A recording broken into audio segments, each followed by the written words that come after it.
tolong Mbak Nati yang rajin ngoyak-oyak gitu ya, rajin menagih untuk memenuhi target Desember, jangan akhir Desember untuk submit gitu. Jadi Oktober November 2 bulan itu diagendakan kembali agar bisa menyelesaikan sesi terakhir gitu. Kalau dari hitungan minggu itu kan Oktober November ada 8 minggu. Jadi ada berpeluang untuk 8 sesi, tapi tentu itu bisa aja tidak harus setiap minggu gitu. Tapi maksud saya adalah target Desember pertengahan gitu, paling enggak jangan akhir Desember submit, dan kemudian tentu sebelumnya itu ya sudah bisa mengusulkan atau memaparkan dalam pertemuan workshop target jurnalnya itu apa dan apakah itu sudah sesuai dan seterusnya. Begitu pengantar saya untuk memotivasi agar kalau kita melakukan kegiatan workshop seperti ini ada target. Jadi kalau misalnya ada molor-molornya tapi jangan sampai itu tidak memenuhi target. Begitu saya persilakan Mbak Nati mengatur sajian pada sore hari ini. Baik, Prof. Assalamualaikum warahmatullahi wabarakatuh. Terima kasih. Ya. Selamat sore teman-teman. Terima kasih semuanya sudah bersedia dan memaksakan diri untuk bisa hadir di workshop kita yang kita bisa bilang ini rutin yang memang sudah terschedule seperti yang sudah dipaparkan di awal bahwa ada 10 pertemuan yang kita sepakati di awal. Baik, tidak panjang lebar, intinya sebenarnya skenario ini hari ini adalah skenario 4, di mana kita setiap tim itu menyajikan hasil pengumpulan dan analisis data serta interpretasi hasil analisis data. Namun mungkin saya juga merasakan kita di akhir-akhir ini ada tagihan-tagihan seperti audit dan sebagainya, akhirnya untuk waktu bertemu tidak sering, namun ada progres yang memang harus kita targetkan untuk setiap pertemuan agar target yang seperti dipaparkan Prof. Ali di awal Desember kita sudah submit di jurnal yang kita tuju. Hari ini intinya ada pelaporan untuk perkembangan penulisan yang sudah dikelola oleh masing-masing grup. Baik, untuk yang pertama mungkin kami persilakan atau ada yang ingin mengajukan diri untuk penyajian pertama, atau kita mulai seperti biasa dari tim Pak Ian, ini timnya Pak Nanda ya, Pak Nanda? Bukan, Pak Galih. Pak Galih ya, Pak Galih. Mas Galih? Saya bentar Mbak, ini baru WA Pak Juliano. Oh, Mas Janu mungkin, silakan Mas Janu.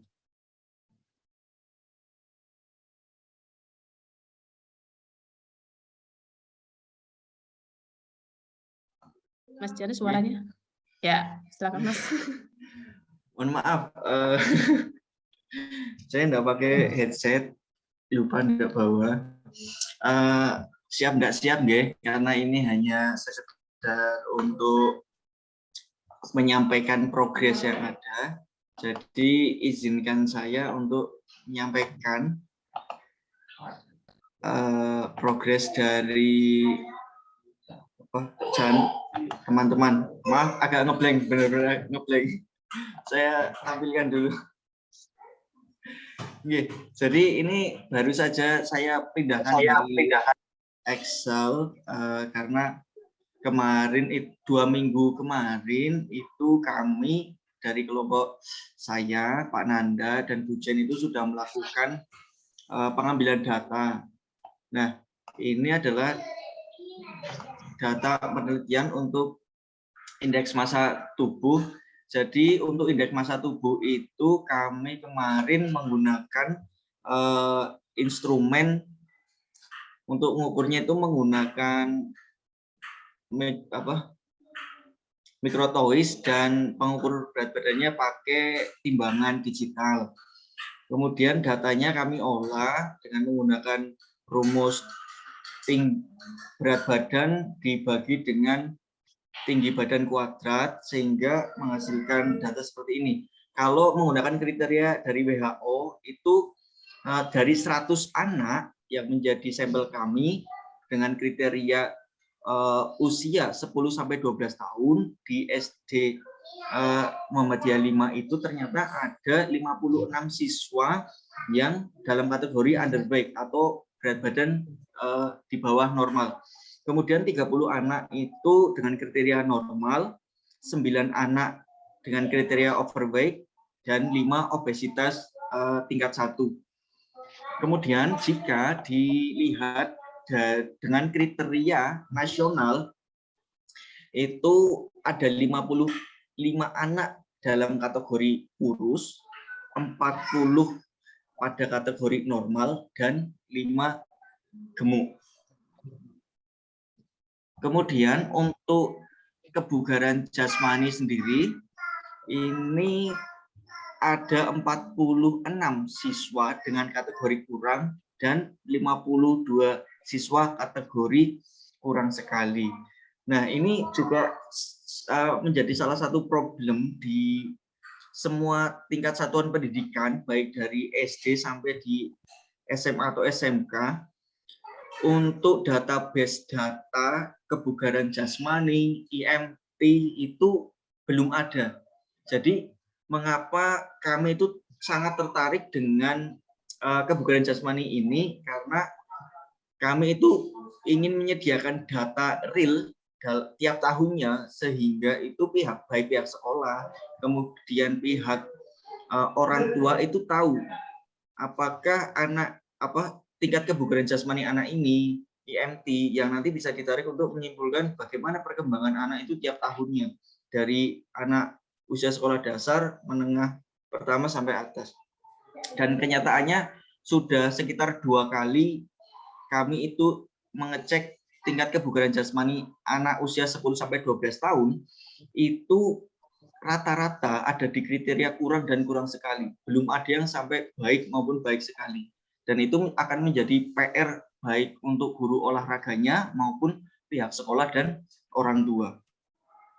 Kemudian untuk keterampilan sosial, ini ada 10% pada kategori sedang, baik 33%, dan baik sekali 57%.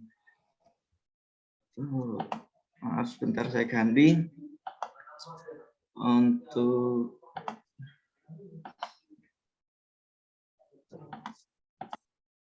jadi ini lembar apa sih namanya? Ini olah data kami ya. Belum nampak Mas Janu. Oh, belum nampak ya? Sebentar.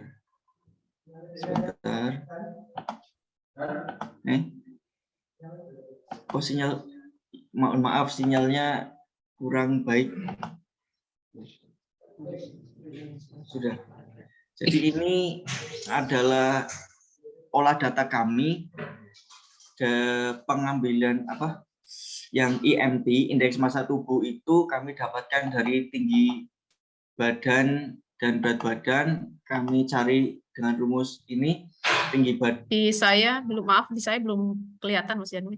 Mas Mbak mungkin kelihatan ya? Kayak mana ya? Tadi saya aja. Belum. Oh, sebentar, kayak mana belum ya? Kelihatan.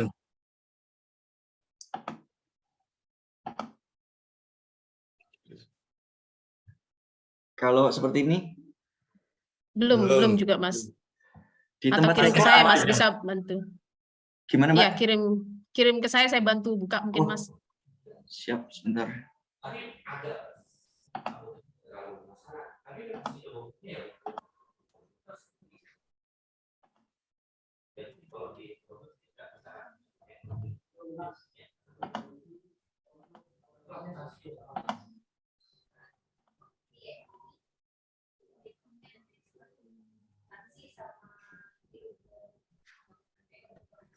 Nge-lag.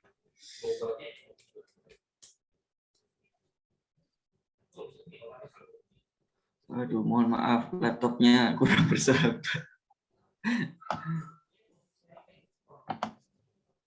Sudah, Bu Narti. Jadi intinya progres kami baru sampai di situ, Bro. Jadi Tapi kami itu sudah olah melaksanakan. data itu yang ingin dikomentari. Olah Yes, data, ini baru masuk, Prof. Saya analisis, bukakan, Prof. analisis Kalau sampai data itu, analisis olah data sebenarnya itu. belum, Bro. Kami baru apa sih namanya, mereduksi atau bagaimana ya, Bro ya? Karena Paling tidak kan rencananya. Nggih. Baru Ya apa? rencananya mau diapakan itu? Oh, nggih. Itu nanti tinggal dicari apa dimasukkan di SPSS untuk dicari R korelasinya, Bro. Nilai korelasinya. Apakah ada hubungan dari EMT dengan kebugaran jasmani seperti itu, Bro. Mas Janu, saya mau share, dikasih akses untuk bisa share. Belum. Keterampilan sosial tadi apa itu namanya? Keterampilan Itu tadi ada nggih, Bro. data yang diperoleh itu kan kebugaran jasmani dan keterampilan sosial. Keterampilan sosial itu memang variabel yang mau Nggih, Bro. Jadi Kemarin disebut itu keterampilan sosial. keterampilan sosial yang kedua, Bu. Yang keterampilan sosial tadi apa? Ini indikatornya nggak, Prof, atau bagaimana, Prof? Ya, tadi Ini, Prof, kriteria sosial itu ada beberapa indikator seperti empati, kemurahan hati, kerjasama, seperti itu, Prof. Jadi kami itu ingin mengetahui kalau misalkan tingkat kebugaran jasmani anak ini baik, apakah ada hubungannya dengan keterampilan sosial siswa. Kemudian kalau IMT-nya itu baik, kurang, atau bagaimana, apakah ada hubungannya, begitu, Bro? ya begini pertanyaan saya. Kalau dalam pendidikan jasmani, pendidikan jasmani itu yang menjadi target akhir itu apa? Learning outcomes. Target akhir dari pembelajaran pendidikan jasmani itu apa? Kalau dalam bahasa Inggris, target akhir itu katakanlah misalnya kemampuan bahasa Inggris. Kalau kebugaran jasmani apa? Kalau di Penjas itu, kalau sekarang masih berfokus kepada 3 domain, Bro. Psikomotor, afektif, sama kognitif. Nah, kalau yang itu kan tidak khusus pendidikan jasmani. Itu semua bidang kan itu. kalau di Dalam sini bahasa apa ya, Inggris, kebugarannya ya, Pak. ya makanya yang saya tanyakan itu apakah yang menjadi target itu kemampuan berolahraga, keterampilan berolahraga, atau kebugaran jasmani, atau keterampilan sosial yang paling dianggap paling penting itu apa? Kalau pendidikan bahasa Inggris, kalau mata pelajaran bahasa Inggris di sekolah itu kemampuan berbahasa, kemampuan berkomunikasi menggunakan bahasa Inggris yang kemudian dipilah menjadi 4 keterampilan. Nah, kalau itu khas bahasa Inggris, yang khas pendidikan olahraga apa? Jangan bicara mengenai kognitif, psikomotori, keterampilan, itu kan semua ilmu begitu. Sebenarnya ini kan nggak fokus kepada penjasnya juga, Bro. Nggak Ya, fokus pada penjasnya juga, Bro. Jadi manusia, manusia seperti kita semua ini yang paling penting apa? Kebugaran jasmani? Kalau untuk penelitian ini mau berfokus kepada kebugaran jasmani, Bro. Jadi itu menjadi dependent variable. Itu menjadi target akhir, hasil yang perlu dimaksimalkan. Ya, kalau dalam kaitannya dengan penelitian deskriptif itu yang kalau dalam korelasi itu akan ada X, ada Y ya, gitu ya, tahu ya. Ya, X Bro. dan Y. Variabel independen dan variabel dependen. X-nya apa? Yang kira-kira bisa memprediksi kebugaran jasmani apa? Yang sekarang ini diteliti. IM3 Prof, indeks massa tubuh. Oke. Ya, jadi tunjukkanlah korelasi apa namanya? Korelasi ke apa namanya tadi? Yang X tadi dengan ya atau dengan gini kebugaran aja, jasmaninya. atau gini saja, bahwa kalau penelitian-penelitian sebelumnya atau teori mengatakan bahwa jadi bisa dengan penelitian ini, bisa dengan penelitian lain, bisa juga dengan teori mengatakan bahwa kebugaran kebugaran jasmani itu menjadi target dari akhir pembelajaran setiap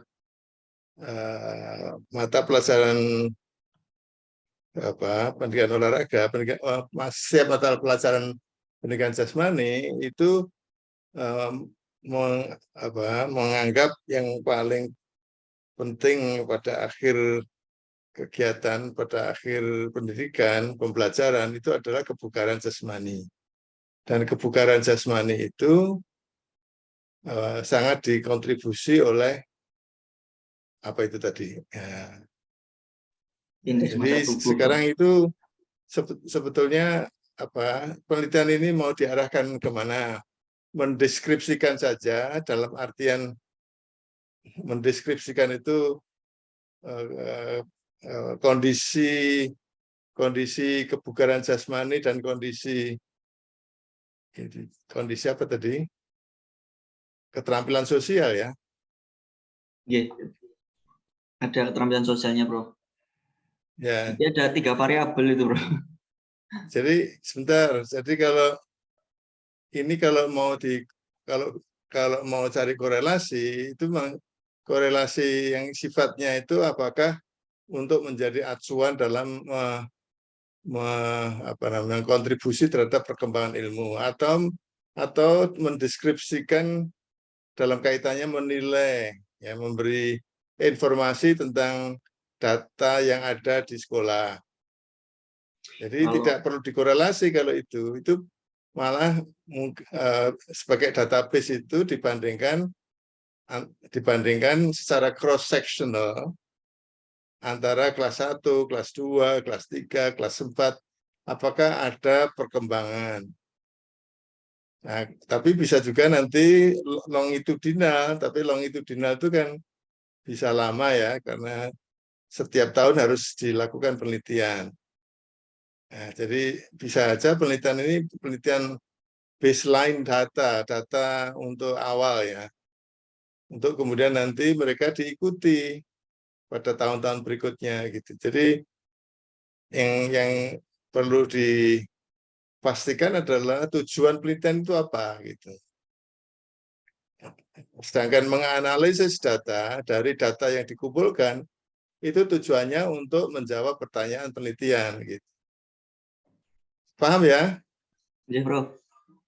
Ada yang masih belum paham, ada yang masih perlu dipertanyakan dari komentar saya.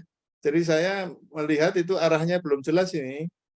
Karena mungkin menganalisis datanya itu lupa tujuan penelitiannya, lupa pertanyaan penelitiannya. Karena tadi saya mendengar tadi Pak Yanu menyebut-nyebut baseline data, belum ada data sebelumnya. Jadi berarti ini tujuannya apa gitu? Tujuannya untuk dasar penelitian lanjutan, Bro. Kalau kita udah tahu informasi awal kondisinya seperti ini, untuk penelitian terapannya nanti kan bisa memberikan program untuk perbaikan ini. Karena hasilnya kan rata-rata 50% lebih itu kebugaran jasmaninya kurang sekali. Nah, ini bisa dimasukkan ke... Bisa. Jadi sekali lagi tolong ditunjukkan tujuan penelitiannya apa, pertanyaan penelitiannya apa. Nanti jurnal yang mau di 7 nanti juga sudah harus bisa melihat manfaat yang sekarang itu bisa diambil itu apa. Pertanyaan penelitiannya itu jadi berarti nanti dalam pendahuluan research gaps-nya itu belum ada data awal. Sehingga kalau belum ada data awal, berarti tujuan dari penelitian ini adalah menyediakan data awal untuk kemudian bisa ditindaklanjuti dalam kaitannya dengan misalnya kalau ternyata kebugarannya kurang, harus ada perlakuan-perlakuan untuk meningkatkan kebugaran mereka dan seterusnya. Untuk penelitian lanjutan itu nanti kemudian penelitian lanjutan itu apa? Mungkin melihat setelah ada perlakuan-perlakuan, maka apakah kemudian ada peningkatan. Nah, kemudian juga misalnya kalau ini angkatan tahun 2022, dilihat nanti ini menjadi baseline data. Kalau ada siswa baru tahun 2023, apakah siswa baru 23 itu juga akan sama kondisinya dengan tahun 2022. Kalau itu sama, berarti yang perlu diberi perlakuan adalah masyarakat pada waktu mereka masih berada di orang tua misalnya gitu. Ya, jadi ini sangat tergantung pada fokus ya, tujuan pertanyaan penelitian yang mau dijawab apa, karena mengidentifikasi di pendahuluan itu adanya gaps, adanya celah-celah yang mau diisi apa. Ya. Pak Janu dengan siapa ya timnya sekarang dengan yang hadir? Pak Nanda sama Bu Jen. Ada ya? Ada, Prof. Ada, Prof. Ada. Jadi tolong nanti dibahas ya, masukan dari saya. Ya, Prof. Jadi pada waktu menganalisis data itu jangan lupa tujuan penelitian atau pertanyaan penelitian, dan jangan lupa tujuan penelitian itu diangkat dari identifikasi gaps, celah-celah penelitian yang masih perlu diisi itu apa, memunculkan tujuan atau pertanyaan penelitian, dan kemudian akhirnya mengarahkan pada penggalian data, pengumpulan data, untuk kemudian dianalisis, dan hasil analisis data itu merupakan jawaban terhadap pertanyaan penelitian, merupakan temuan yang mengisi celah tadi. Begitu ya, Mbak Narti? Ya, Prof. Saya ada gejala batuk. Okay. Mas Jadu ada lagi? Ampun, Mbak. Siap, sudah saya catat. Ya. Baik. Sudah catat ya, Ya. jadi tolong segera dibahas tuh, jangan sampai ditunda-tunda, biar masih ingat. Ya, baik, Prof. Ya, nanti rekaman kegiatan hari ini juga saya satukan dengan yang sebelum-sebelumnya ya, teman-teman. Baik, yang berikutnya kelompok Mas Andri, kelompoknya Pak Galih ya. Siapa yang presentasi, Mas? Ini kemarin Galih, Mbak. Saya. Pak Iannya juga belum join. Oh, oke. Monggo Mas Galih. Bentar. Jinji. Nah, ini akan saya coba presentasikan untuk nanti bisa dibantu Mas Andri, karena ini langsung ya. Mbak, saya nggak bisa share screen. Mas Janu, minta tolong di multi slide. Sudah, coba. Sudah. Oke. Multiple participant.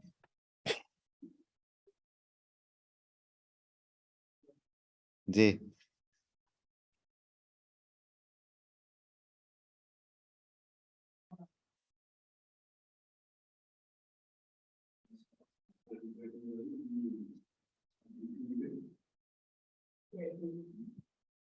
Oke, bismillahirrahmanirrahim. Assalamualaikum warahmatullahi wabarakatuh.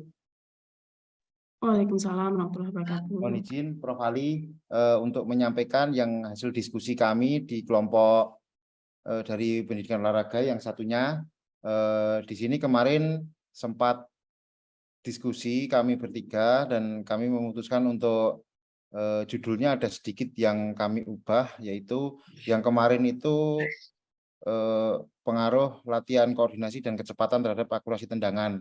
Nah, di sini kami variasikan untuk kecepatan kami hilangkan, kemudian kami hanya mengambil variasi latihan koordinasi.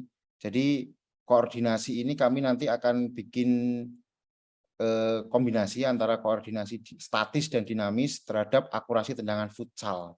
Jadi di sini ada dua perlakuan, yaitu perlakuan untuk untuk perlakuannya itu ada dua. Yang pertama itu kok nggak mau pindah ya, yang pertama nantinya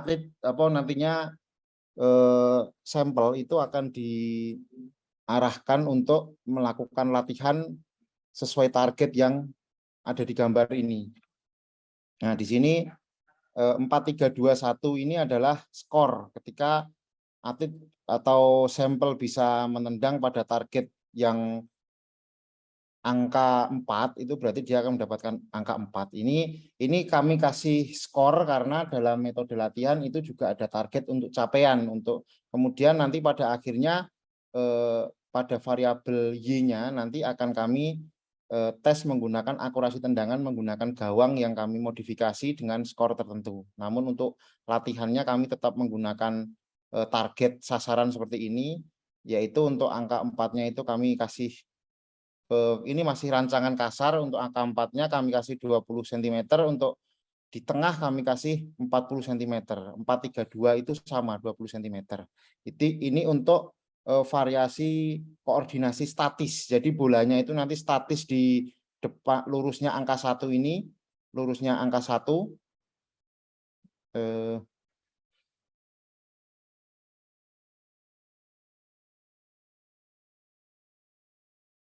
Jadi aduh.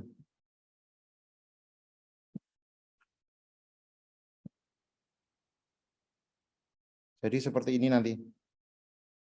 Gambarnya urut angka 1 seperti ini. Hilang ya. Nah, seperti ini. Kurang lebih seperti itu. Untuk selanjutnya akan kemudian setelah sampel melakukan tendangan sebanyak 5 kali pada latihan variasi koordinasi statis ini, nanti akan diarahkan untuk melakukan tendangan yang kami bikin sirkuit. Sirkuitnya seperti ini. Nah, sirkuitnya kurang lebih seperti ini. Melakukan menggiring bola zigzag dilanjutkan shooting ke target 1. Jadi ini adalah kun. Kunnya ini berjumlah 6. Dalam setiap kun ini berjarak totalnya itu 5 meter. Jadi ini jaraknya itu sama. Jadi nanti menggiring bola kemudian sampai pada finish di kun terakhir pada rintangan pertama, nanti akan melakukan shooting ke target 1. Shooting ke target 1, kemudian sampel tanpa bola melakukan gerakan lompat kombinasi dan menerima bola dari pengumpan. Pengumpan nanti akan berada pada sekitar target 1 ini. Kemudian di sini dimaksudkan karena nantinya si atlet itu kan posisinya berlari, fokusnya lari, kemudian menerima bola seolah-olah dari teman, seperti itu. Nanti menerima bola di shooting ke target 2. Kemudian di sini nanti ada bola yang disediakan dari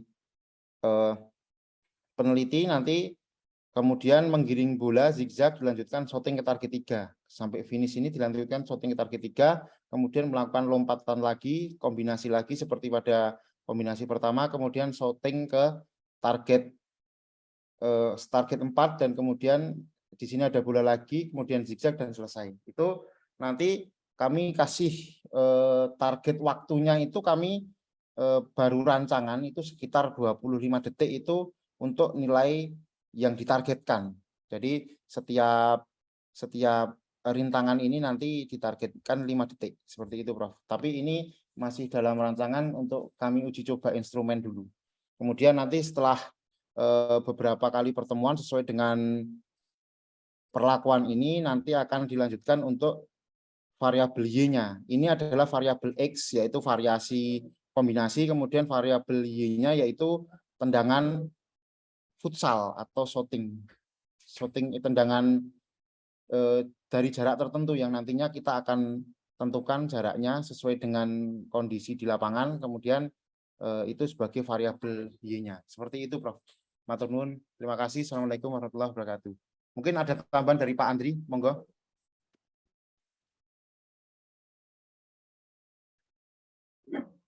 Tunggu masukan dari Prof saja biar ini apa untuk instrumennya dulu.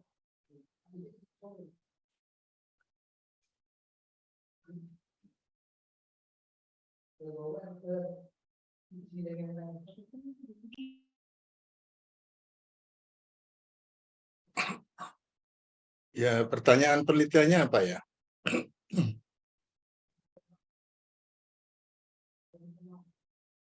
Kok tekan ini? Pak Andri yang kemarin itu Pak Andri.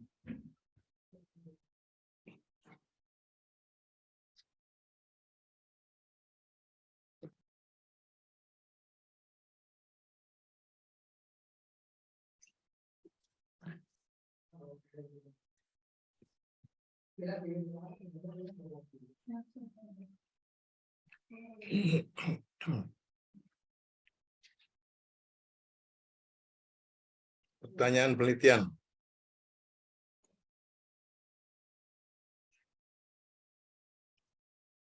Di PPT-nya Pak Gali, Pak Gali.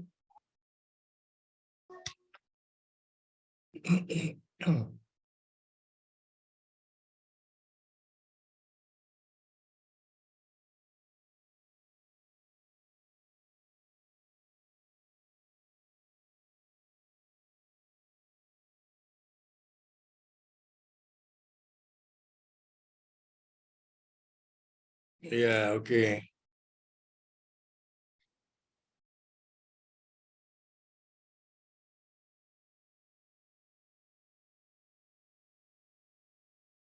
Ya, jadi jangan sampai seperti yang tadi juga saya tekankan ya.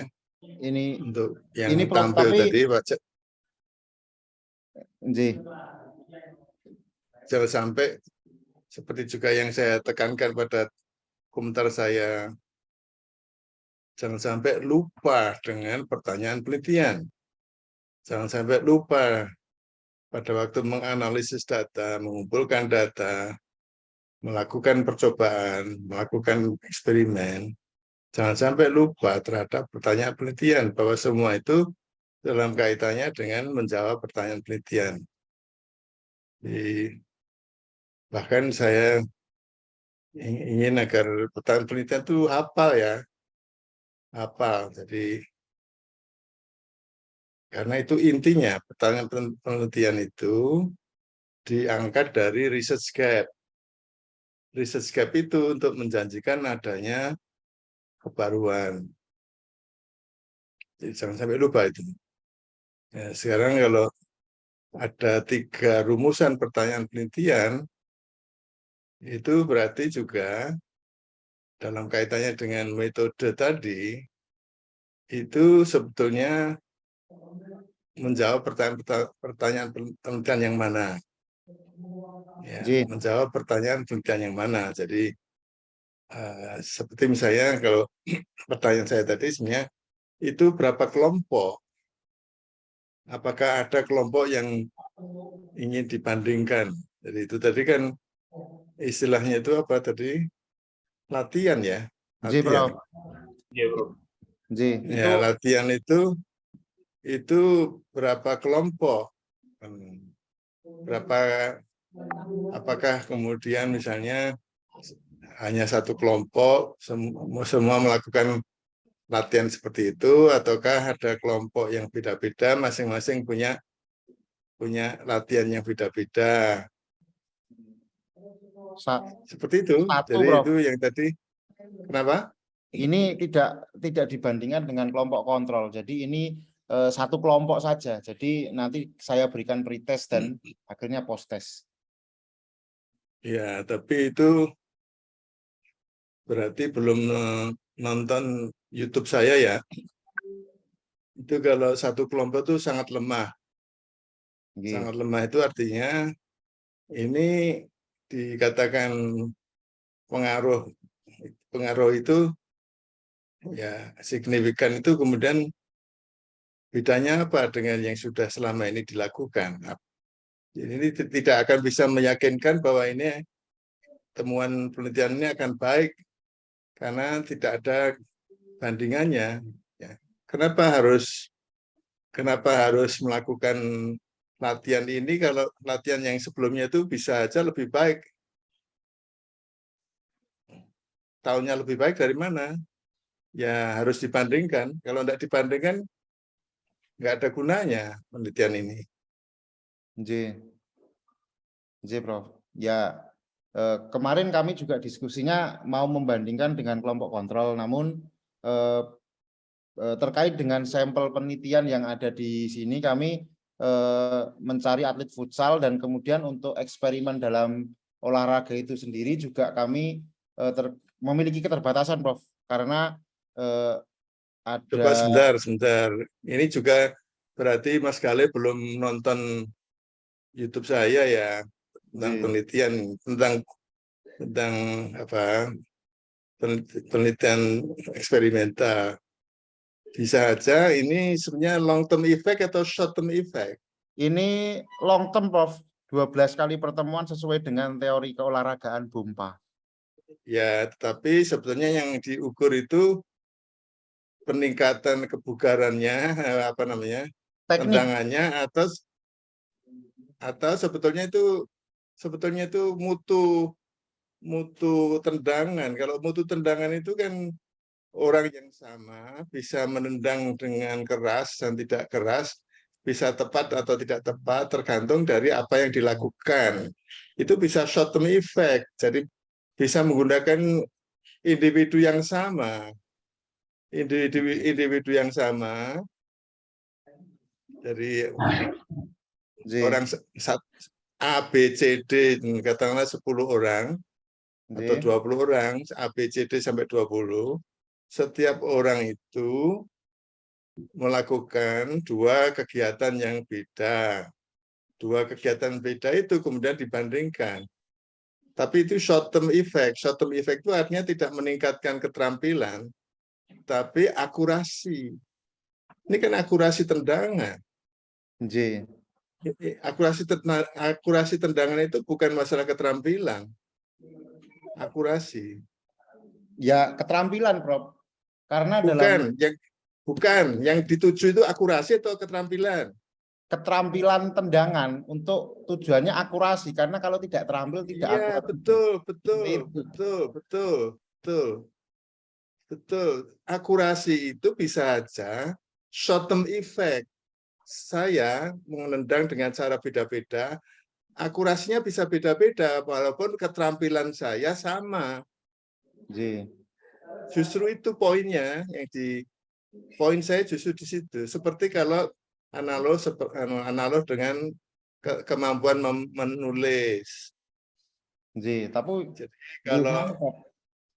kalau keterampilan tendangan itu sama dengan kemampuan menulis. Ya toh? Jadi itu long term effect. Tapi akurasi itu seperti mutu tulisan. Jadi dengan keterampilan menulis yang sama, kondisinya beda-beda, itu bisa menghasilkan mutu tulisan yang bisa beda-beda. Keterampilan menendang yang sama, karena kondisi menendangnya beda-beda, itu bisa saja menghasilkan akurasi yang beda-beda. Itu short term effect. Ya daripada 12 kali tidak ada gunanya ini nanti kalau ditanya itu. Terus latihan yang lain lebih bagus yang mana daripada ini? Nggak bisa dijawab. Ya. Pripun? ini kan latihan hanya satu kelompok, tidak ada bandingannya. Kelemahannya itu seperti juga saya paparkan berkali-kali, satu kelompok itu tidak ada bandingannya. Kalau tidak ada bandingannya, tidak bisa mengatakan lebih baik. Kalau tidak lebih baik, kenapa harus dilakukan? Mana menunjukkan ini akan menjadi lebih baik? Dari hasil tes ini, Prof. Karena dalam pelatihan hasil tes itu kan tidak bisa dibanding-bandingkan dengan kalau menggunakan latihan yang beda. Tapi dalam kepelatihan olahraga itu ada metode latihan yang itu dikembangkan oleh pelatih dan itu pasti diperbaharui pada setiap saat. Seperti itu, Bro. Jadi ada pun keterampilan itu sendiri juga dipengaruhi oleh beberapa hal. Makanya dalam hal ini kami mengambil long term itu karena ada kalanya endurance mempengaruhi, faktor psikologi juga mempengaruhi, sehingga dalam hal ini kami mengambil jangka waktu agak lama itu untuk hal tersebut, Prof. Alasannya seperti itu. Nah, ini masalah yang pokok dulu tadi, tidak ada kelompok banding. Berarti tidak bisa mengatakan ini lebih baik dari kelompok dari latihan yang lain. Kan gitu. Bisakah ini disebut nanti hasilnya akan lebih baik dari latihan yang lain? Bisa, Prof. Loh, bisa. Bisa dengan cara apa? Karena dari hasil ini, karena setiap sekolah sepak bola, sekolah futsal itu pasti ada istilahnya tes. Nah, tes seperti tes kondisi fisik, tes keterampilan itu selalu rutin dilakukan per 3 bulan. Nah, seperti itu. Sehingga tetapi bandingannya dari hasil tes yang sebelumnya. Seperti itu. Ya, tetapi itu apa di dalam penelitian ini? Kan enggak toh? Tidak. Apa dalam penelitian ini? Ya, yang kemarin tidak, tapi ini kami akan mengkombinasikan dengan penelitian ini karena ini termasuk binaannya Pak Julianur dalam kelompok futsal, sehingga kemarin ini Mas Gale belum bisa memahami poin saya ya. Tolong yang lain ya. Jadi sekali lagi ini kan desainnya penelitian eksperimen. Melihat pengaruh dari treatmentnya adalah pelatihan, gitu? Treatmentnya adalah latihan. Latihan ini kan satu jenis latihan. Satu jenis latihan. Melihat dampaknya terhadap akurasi. Ya, yang bisa dari penelitian ini yang bisa meyakinkan bahwa dengan latihan ini akurasinya akan lebih baik daripada latihan dengan cara lain tanpa ada kelompok pembanding. Gimana caranya mengatakan?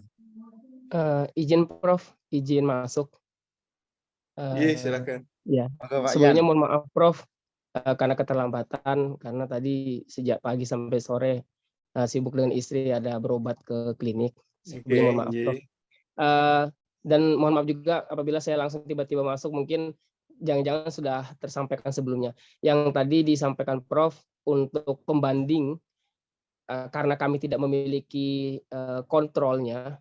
Jadi yang kami persepsikan adalah Prof, kami mencoba melakukan tes awal kepada sampel, yang kemudian kami melihat hasilnya. Dan setelah itu kami memberikan perlakuan tadi, yang tadi sudah disampaikan Pak Gali, selama 12 kali pertemuan. Nah, sehingga di akhirnya itu kami coba menilai kembali atau mengetes kembali apakah ada peningkatan dari perlakuan yang diberikan terhadap hasil tes itu tersebut. Nah, itu yang kami maksud pembanding adanya peningkatan pada saat awal tes dan akhir tes. Nah, itu, tapi kami memang tidak memiliki kontrolnya. Iya, Mas. Itu sama dengan mengajar kan ya harus ada pretest, ada post-test, dalam artian untuk melihat apakah memang dari sebelum diajar, ini dalam artian sebelum dilatih dengan setelah dilatih kan mesti harus ada peningkatan. Tapi betul, pertanyaan saya, peningkatan ini lebih bagus daripada latihan yang lain, mana dari penelitian ini? Nggak ada.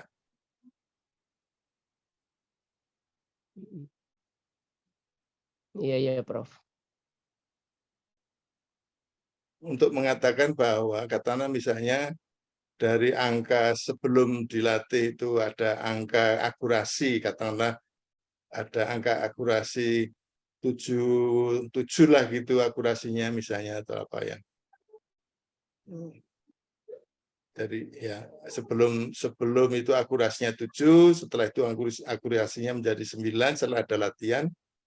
Ini peningkatan 2 ini lebih baik daripada latihan yang lain yang mana? Adakah itu di sini? Mungkin di situ kami belum, Prof, belum ke situ, Prof. Namun Ya, jadi iya.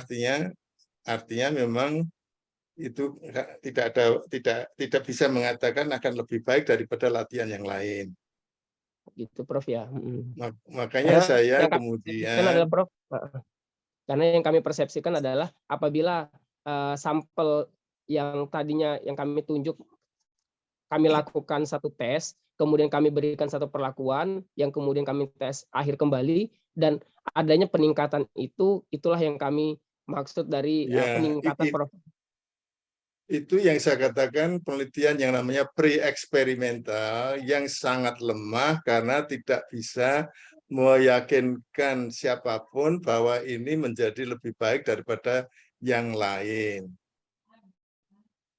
Yang lain itu artinya latihan jenis lain, bukan yang lain itu artinya post-test dibanding dengan pre-test. Kalau post-test dibanding dengan pre-test ya jelas yang mengajar itu kan menaikkan akurasi kalau ini. Makanya saya mengusulkan agar ini masalah akurasi ini masalah yang short term effect. Artinya bukan latihan perlakuannya tetapi cara menendang. Cara menendang yang kemudian dengan cara-cara ada 5 metode tadi, 5 cara tadi apa gimana tadi? Dengan 5 cara tadi dibanding dengan cara yang lain pengaruhnya terhadap akurasi.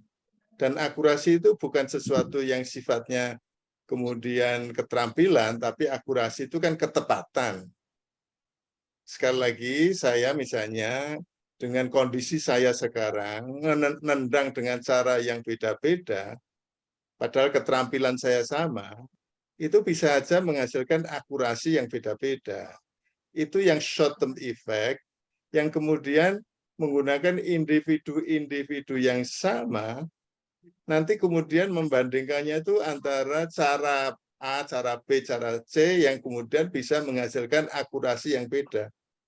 Ini yang dieksperimenkan bukan latihannya, tetapi cara menendang. Bukan latihan menendangnya yang dieksperimenkan.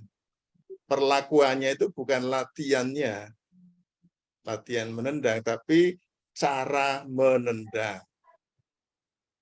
Sehingga kemudian di dalam waktu seminggu selesai. Nah, kalau ini 14 kali mau berapa lama itu?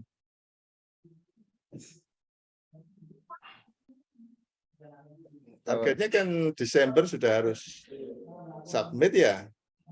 Iya. Jadi kalau tadi akurasi itu sebagai short term effect, bukan keterampilan menendang, tapi akurasi hasil menendang dengan cara yang beda-beda, ya itu bisa dilakukan hanya dalam waktu seminggu paling lama itu. Nanti urutan-urutannya melakukan tendangan itu bisa divariasi di apa namanya counterbalancing the effect of order gitu. Oke, ini jadi saya dari segi bandingan kelemahan plus minusnya antara yang direncanakan ini dengan plus minusnya yang saya anjurkan, itu saya ulang lagi ya. Kalau ini dilakukan, itu kan berarti berapa? 14 kali ya? 12 kali. 12 kali itu kan katakanlah kalau setiap kali itu berapa hari sekali? Seminggu itu bisa 3 kali pertemuan, Prof. Iya, kan berarti 3 kali 4 itu berarti 4 minggu itu ya. 4 minggu. Terus kemudian itu sebagai long term effect apakah sudah cukup? Bisa juga sebetulnya kalau long term effect itu 1 semester kan. Bisa aja latihan ini nanti tidak ada pengaruhnya karena terlalu pendek waktunya. Namanya training atlet itu kan bisa berbulan-bulan itu. Itu kelemahannya. Kemudian kelemahan yang lain, ini tidak ada kelompok pembanding. Kalau tidak ada kelompok pembanding, tidak bisa dikatakan ini lebih baik daripada latihan dengan yang lain, jenis latihan yang lain. Bagaimana bisa mengakui, bisa mengeklaim bahwa ini akan lebih bagus daripada yang lain. Plus minus yang saya anjurkan, yang short term effect itu masalah akurasi. Seperti contoh saya tentang menu sarapan ya. Nah, saya sebutkan menu sarapan pengaruhnya terhadap endurance, daya tahan lari. Keterampilan lari itu kan sama untuk seseorang itu kan, tapi kemudian kalau keterampilan lari yang sama, itu kemudian dipengaruhi oleh sarapan. Nah, kalau sarapan yang seperti apa yang kemudian bisa menghasilkan endurance yang lebih bagus. Itu bisa dilakukan, katakanlah misalnya eksperimen itu menu makanannya itu 3, misalnya itu bisa dilakukan 3 hari. Ini variasi menendang, bukan latihan ya, variasi menendang. Kalau cara menendang itu ada katakanlah 3 kali, itu bisa dilakukan 3 hari. Ya, cara menendang A, cara menendang B, cara menendang C, yang menendang itu orangnya sama. Kalau orangnya sama, maka sebetulnya variabel yang lain-lain itu bisa dikendalikan. Orang yang sama dengan keterampilan yang sama, tapi berbeda cara menendangnya, itu menghasilkan akurasi yang beda-beda. Sehingga itu bisa ngeklaim kalau mau menghasilkan akurasi yang paling maksimum, itu cara menendangnya seperti ini. Itu bisa diklaim bahwa cara menendang A atau B atau C itu lebih bagus. A lebih bagus dari B dan C, atau B lebih bagus dari A dan C, atau C lebih bagus dari A, B dalam waktu hanya 3 hari karena itu menggunakan akurasi sebagai short term effect. Kelompoknya itu sebenarnya menjadi 3 kelompok, tapi 3 kelompok itu 3 kelompok skor, 3 kelompok akurasi yang dihasilkan dari orang yang sama. Ini hanya dalam waktu 3 hari selesai dan jauh lebih bagus dari kontribusi keilmuannya daripada ini. Ini berapa? 3 minggu, 4 minggu, masih sangat 4 minggu, 3 minggu, tapi juga masih banyak negatifnya, sesuatu yang tidak bisa dijawab. Itu tadi yang tidak bisa jawab. Kalau ada pertanyaan ini lebih bagus dari yang latihan yang lain, enggak, ya tidak bisa dijawab itu karena tidak dimasukkan di sini. Kalau kemudian dibandingkan dengan teman-teman penelitian lain, itu tidak bisa dibandingkan secara istilahnya itu satu desain ya, karena tidak dalam satu desain yang sama. Gimana udah bisa ini justru yang saya katakan dalam YouTube saya itu bagian yang paling sulit untuk dijelaskan dan tidak yang paling sulit dijelaskan mengenai eksperimen yang menggunakan satu kelompok saja itu loh, membedakan pre-test post-test, tidak ada kelompok pembanding. Jadi kelompok pembanding itu tidak harus dalam bentuk control group. Jadi kalau tadi kelompok pembanding itu tiga cara menendang tadi itu tiga-tiganya kelompok pembanding. Cara menendang A, cara menendang B, cara menendang C. Tadi saya lihat latihannya kan cara menendang itu. Jadi bukan latihan menendang yang menghasilkan keterampilan. Dan keterampilan itu memang bisa dilihat dari akurasi. Tapi akurasi ini diperlakukan sebagai sesuatu yang sifatnya itu short term effect yang bisa dihasilkan oleh orang yang sama dengan yang memiliki keterampilan yang sama. Tapi kondisi cara menendangnya beda-beda. Ini direkam ya, jadi tolong dicermati lagi rekaman saya ini, karena sekali lagi ini barang yang tidak mudah dipahami. Yang jelas logikanya itu tadi. Saya ajukan pertanyaan, ini apakah lebih baik ini latihan ini? Tidak ada kelompok pembanding, jadi tidak bisa mengatakan lebih baik. Adanya gen itu kan, apalagi gen itu kalau diukur pretestnya itu misalnya mereka sudah akurat, ya akurasinya itu bisa juga hanya tambah sedikit, tapi kalau mereka sama sekali belum pernah punya pengalaman untuk nendang seperti itu, akurasinya bisa sangat meningkat. Itu tidak bisa dibanding-bandingkan. Ya, oke. Ini senyap ya, nggak ada respons. Ya, silakan dicermati kembali, tapi nanti tetap saja silakan menanyakan pada saya. Ini tampaknya memang barang yang seperti saya duga itu sulit untuk dipahami ya.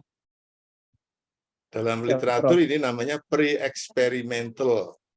Pre-experimental itu seperti hanya coba-coba. Hasilnya tidak pernah, coba tolong dilihat di jurnal-jurnal yang bereputasi apakah pernah ada pre-experimental yang dimuat. Tidak akan pernah dimuat itu. Sinta 1, Sinta 2, bahkan Sinta 3 pun mungkin tidak akan bisa. Begitu, ada yang masih dipertanyakan? Ya, kami Silakan. dari tim akan kembali diskusi Prof terkait apa yang sudah dievaluasi pada hari ini. Terima kasih banyak Prof masukannya. Ya, baik. Prof, matur nuwun. Jadi simpulannya sekali lagi carilah desain penelitian yang sederhana tapi hasilnya baik. Jangan kompleks, jangan yang kemudian hasilnya belum tentu baik. Izin Ini bertanya, bukan Prof. saya katakan kompleks, tapi ini saya katakan ini kan latihan-latihan itu nanti apalagi kalau belum yang sudah saya pernah sampaikan, kalau long term effect itu latihan di luar eksperimen ini kan bisa saja dilakukan oleh individu-individu yang beda-beda. Jadi bisa saja latihan di luar eksperimen itulah yang kemudian bisa ikut mempengaruhi gitu. Kalau short term effect enggak ada pengaruh dari variabel lain yang tidak ikut dikendalikan, tidak ada karena hanya sebentar saja. Jarak antara satu perlakuan dengan perlakuan lain itu kan hanya sebentar saja. Hanya 3 hari tadi kalau 3 cara menendang tadi. Oke, silakan terusnya. Ya, Mas Gali tadi ada yang mau ditanya atau sudah? Tapi cukup? kalau udah saatnya lanjut ya lanjut aja Mbak. Tapi mau tanya juga sih. Silakan. Langsung aja Mas Gali. Jadi Prof, dalam hal ini kan sebenarnya kami itu ingin memberikan solusi atau nantinya hasil dari eksperimen kita itu bisa kami tawarkan di program latihan futsal itu dengan metode latihan seperti ini nantinya bisa meningkatkan akurasi tendangan, dan akurasi tendangan itu kan terkait dengan itu tadi futsal itu Prof. Jadi kalau saya diberi tawaran itu saya tanya Mas Galih. Justru poinnya di situ. Kalau saya yang ditawari, loh ini lebih bagus daripada yang mana? Bisakah dijawab? Ya itu. dari metode yang sebelumnya, yang digunakan sebelumnya. Ini kan Nah, merancang sebelumnya metode kan baru. tidak dimasukkan di sini. Berarti eksperimennya harus dua, variabel X-nya harus dua ya, Prof. Dengan metode yang sudah ada dan Dua metode yang kelompok, baru. bukan X-nya, dua kelompok. X-nya cuma satu. X-nya itu X-nya variabelnya itu latihan itu. Oh, Wah, ini Mas Gali harus baca banyak tentang eksperimen ya. Prof. Mungkin Jadi eksperimen itu teman-teman yang lain ya. Eksperimen itu adalah melakukan penelitian dengan memvariasi independen variabelnya. Memvariasi, memanipulasi itu artinya memvariasi independen variabelnya. Dalam kaitan penelitian ini, independen variabelnya adalah latihan. Kalau kemudian variabel independennya itu latihan, maka ada beberapa macam latihan. Tapi kalau ini kan hanya satu latihan, jadi tidak menghasilkan variasi latihan. Ini kan judulnya namanya aja variasi latihan, tapi kan tidak ada variasi latihan. Latihan itu artinya dengan menggunakan itu tadi yang tadi disebut tadi itu. Ya, dan kemudian melihat dampaknya, dampak latihan yang beda-beda tadi, latihan A, latihan B, latihan C, dan latihan A, latihan B, latihan C itu bisa saja kalau kemudian variabelnya itu bisa variabel yang sifatnya short term effect, itu bisa menggunakan individu yang sama. Tapi kalau long term effect, individunya harus beda-beda. Karena kalau tidak beda, itu bisa namanya efek akumulatif. Efek akumulatif itu campur aduk, tidak bisa dipisah-pisah antara hasil latihan 1, latihan 2, latihan 3 misalnya. Terus kemudian diukurlah pengaruhnya terhadap variabel terikatnya. Variabel terikatnya di sini adalah keterampilan yang ditunjukkan oleh adanya akurasi. Jadi sebenarnya variabel di sini itu bukan akurasi, tapi keterampilan. Keterampilan yang kemudian diukur dengan akurasi. Setelah variabel lain itu dikendalikan agar tidak ikut mempengaruhi. Itu definisi eksperimen. Ini tidak mengikuti definisi eksperimen, tidak ada variasi latihan. Tidak memvariasi, tidak memanipulasi variabel independennya. Prof. Matur nuwun. Mungkin saya yang ya tolong dikaji lagi ya dalam kelompok, silakan. Kalau masih ada pertanyaan silakan ya. Jadi sekali lagi ini barang sulit memang. Tapi barang sulit yang kemudian kalau dikerjakan tidak dengan benar, itu mudah sekali dilihat kelemahannya. Ya, sehingga oleh karena itu tidak harus kompleks ya, dalam artian yang tentang short term effect dan long term effect tadi, kalau ingat tentang contoh saya dalam hal menulis itu ada masalah keterampilan yang dibangun secara jangka panjang. Keterampilan menulis itu jangka panjang. Tapi kalau mutu tulisan itu bisa jangka pendek. Hari ini saya nulis, nanti malam saya nulis, itu bisa aja beda mutunya. Mungkin hari ini saya nulis karena waktunya tidak fokus ya, masih ada pikiran-pikiran. Nanti malam misalnya saya nulis lagi dalam keadaan hening, mutu tulisan saya akan bisa beda. Padahal keterampilan saya menulis sama, sore ini dengan nanti malam itu sama. Itu sama dengan yang tadi saya sebut keterampilan menendang dengan akurasi menendang. Dalam diri seseorang, keterampilan menendangnya kan sama, tapi akurasinya bisa beda-beda. Gitu. Oke, berarti silahkan teruskan ya. Mudah-mudahan yang lain juga bisa mengambil hikmah ya dari paparan yang kelompok 2 ini. Iya. Sekali lagi tentang eksperimen itu jelas kok kaidahnya itu. Ya, kelompok berikutnya silakan. Oke, baik, langsung saja kelompok Pak Zul.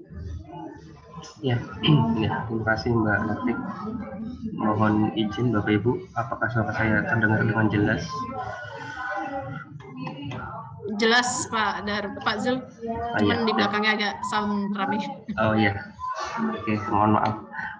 Jadi bisa dilihatkah Bapak Ibu ini slide PowerPoint kami?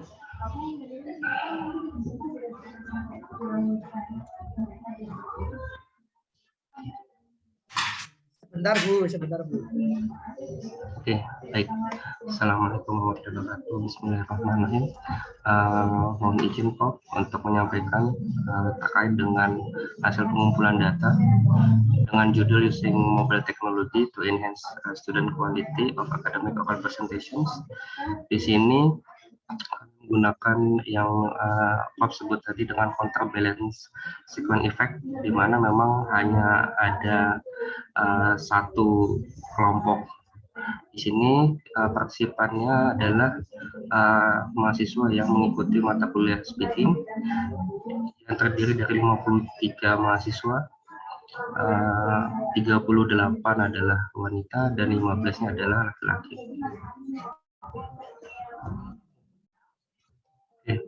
Dalam penelitian ini kami menggunakan instrumen dari Malov and Searle untuk penilaian oral presentasinya. Berikut adalah dimensi atau kategorinya, ada clarity, vocal skill, physical skill, and verbal language. Begitu juga ada keterangan untuk rubrik penilaian, ada 5 di sini, ada 5 aspek, satisfactory, good, very good, and excellent. Nah, untuk pengumpulan data, kami sudah menentukan 4 tema yang berbeda, seperti yang Prof sarankan di meeting sebelumnya. Tema-tema tersebut ada yang familiar, ada yang tidak familiar bagi mahasiswa. Kami memberikan kesempatan 3 menit untuk presentasi. Di sini, di kolom sini ada menjelaskan topik-topiknya, ada hobi, environment, health, and idle, di mana karena kelasnya cukup besar, 53, jadi kami membagi untuk penilaian. Jadi dari absen 1 sampai nomor 26 saya dan Bu Hani, begitu juga selanjutnya 27 sampai 53 Pak Ade dan Bu Snul, untuk menutupi atau menghilangkan bias kalau memang misalnya cuma hanya dilakukan oleh satu orang penilai. Dan tadi juga disebutkan kegiatan ini karena menggunakan counterbalancing hanya berjeda sekitar 3 hari dari tema yang pertama atau yang siklus pertama ini, dari hobi dan environment tanggal 14, tanggal 17-nya kita minta lakukan presentasi dengan menggunakan mobile teknologi tadi. Lalu ini adalah guidelines yang bisa digunakan mahasiswa untuk ketika mendapatkan tema apa yang ingin disampaikan. Seperti ini adalah guidelines-nya yang kami berikan. Lalu ini adalah hasil analisis yang telah kami lakukan. Ada tema 1, topik 1, topik 2, dan topik 3, serta ada topik 4. Nah, untuk melihat kontribusi dari mobile teknologi, kami membagi aspek-aspek yang akan kita nilai tadi, karena untuk melihat apakah tadi mobile teknologi memberikan kontribusi terhadap anak tersebut, anak yang sama. Jadi kita harus melihat dia dengan topik per topik. Jadi contohnya anak 1, kita harus melihat topiknya di clarity-nya bagaimana.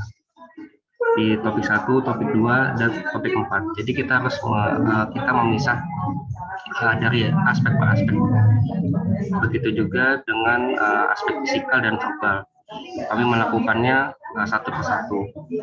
Dan mungkin ini adalah hasil yang kami temukan bahwa memang mobile teknologi Kalau dilihat signifikan atau tidak, masih belum dapat dibilang signifikan mungkin kalau dari pendapat kami, namun dapat memberikan kontribusi terhadap kualitas oral presentasi anak-anak, khususnya di aspek clarity. Di sini dapat dilihat kurvanya cukup normal. Lalu untuk vocal skill juga ada kontribusi dari mobile, yaitu di topik 3 dan 4. Ini adalah yang abu-abu adalah topik 3 dan 4. Namun untuk di physical maupun verbal juga tidak terlalu signifikan, namun ada kontribusi. Karena kalau kami melihat peran dari mobile teknologi itu, kalau sekilas kami temui atau wawancarai, mereka memang menggunakan mobile teknologi, contohnya di Clarity, untuk mencari-cari sumber bacaan yang tepat, lalu bagaimana mereka menggunakan mobile tersebut untuk berdiskusi via chatting sesama temannya, maupun juga untuk mengecek vocal skill, bagaimana cara pengucapan kata-kata tertentu yang mungkin belum dipahami atau intonasinya. Namun untuk physical memang mereka mengakui bahwa agak susah menggunakan gesture pada saat oral presentasi. Mungkin itu juga menjadi limitasi pada penelitian ini. Mungkin kalau kita berasumsi atau kita punya waktu lebih, mungkin ada topik lebih dari 8 atau 12 topik, mungkin akan berbeda hasilnya dengan penelitian pada saat ini, hasil yang kita temukan. Mungkin itu Prof yang mungkin kelompok kami dapat sampaikan. Mohon saran atau bimbingan ya Prof. Terima kasih Prof. Ya, itu result saja ya, bukan result analysis ya. Kalau analisisnya itu data analysis ya. Oh, ya, bukan result analysis. Result. Oh, baik, Prof. Data analysis atau result.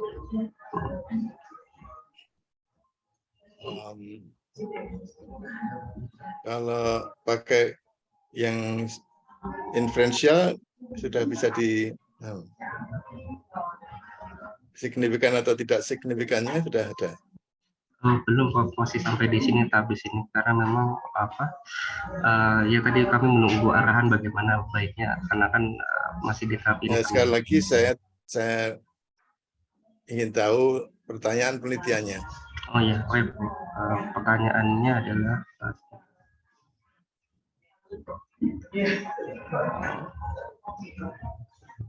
di apakah mobile teknologi membantu atau enhance quality academic oral presentation, Prof?